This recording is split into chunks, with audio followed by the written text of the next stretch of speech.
Imagine a league where Van Basten, Baggio, Batistuta, Bacha, and Basha were scattered across every club, even mid-table sides, where a 5-4 thriller could erupt, red cards flew, and a referee could single-handedly save the integrity of the league.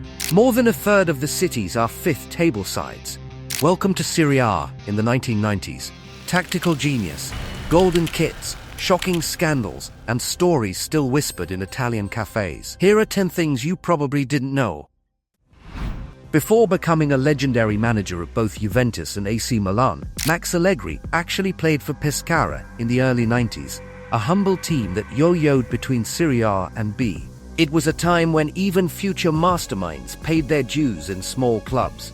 This single fact reveals how deeply rooted the era was in development, on gritty mid-table sides to triumphant giants. Serie A wasn't just about superstars, it was about journeys, quiet beginnings, and surprises lurking in unexpected places. The 90s kits were iconic: Milan's red-black stripes, Juventus zebra, Baggio's Fiorentina purple, and crazy patterns at Parma or Lazio that make you dream of Giga Buffon or Alessandro Nesta. Clubs embraced bold sponsors, think Candy, Sony, Mars, oversized logos, and vibrant numbers. The jerseys weren't just kits, they were fashion statements. Fans would queue, gaze to snap up jersey drops. Even today, those retro shirts fetch high prices from collectors, a testament to how Serie A wasn't just football, it was art on fabric. The man whose eyes pop out of his head, Pierluigi Collina, was more than a referee, he was an icon. By the mid-90s, he was officiating Serie A and internationally, known for steely eyes, psychological discipline, and fairness. His refereeing was so respected that Juventus official Luciano Moggi accused him of being too objective and losing him matches. Collina never blinked under pressure, earning plaudits as the best referee of all time by France Football. In one bizarre Foggia vs Bari match, he even ordered both teams to attack the same direction after a crowd incident, turning chaos into completion. Collina is the first and only referee superstar of all time. The only ref recognized by football fans worldwide. The only ref that would go head-to-head with a player chatting back to him. Pure Calcio. By 1997-98, Roberto Baggio, the divine ponytail, had moved to Bologna after turbulent years at Juve and Milan.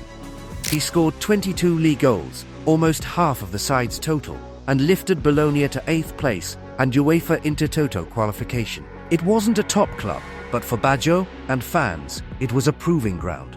His flair, his penalties, his artistry, even in a smaller team context, he reminded the world why he was Ballon d'Or caliber.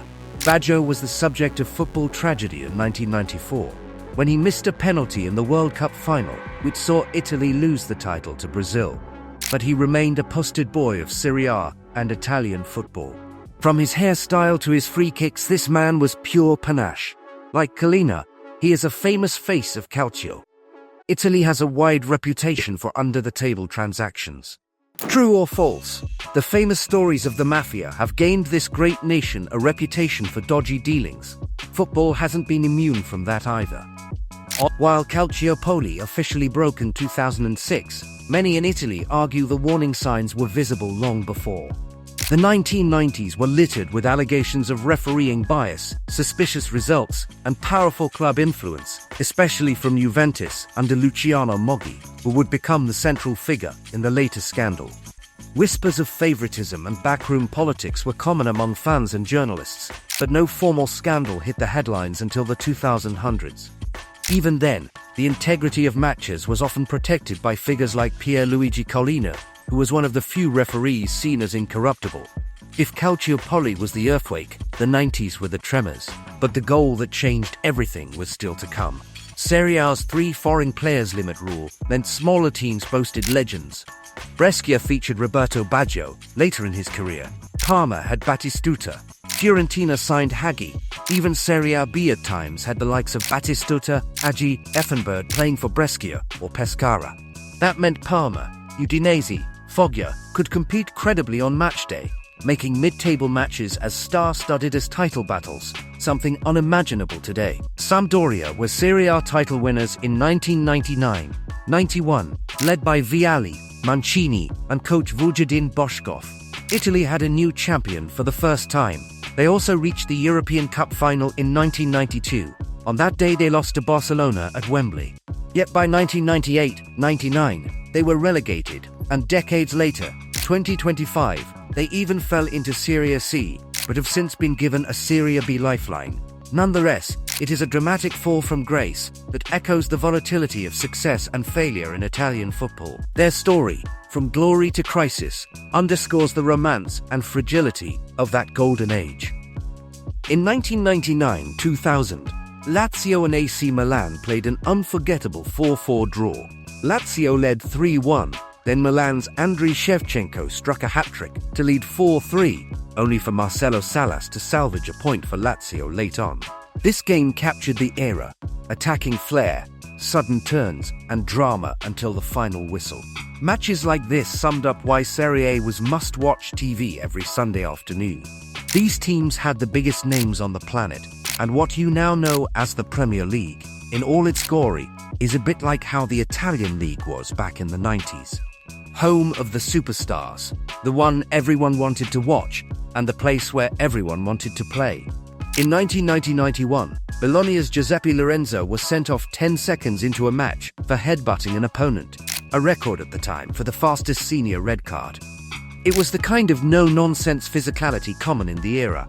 Defenders charged, tackles flew, tempers flared, and Collina's peers had to manage with limited use of VAR. Serie A matches were drama unfiltered. The 1990s were dominated tactically by Arrigo Sacchi's pressing Milan and Fabio Capello's unbeaten Invincibles side. 58 Serie A matches unbeaten from 1991 to 1993.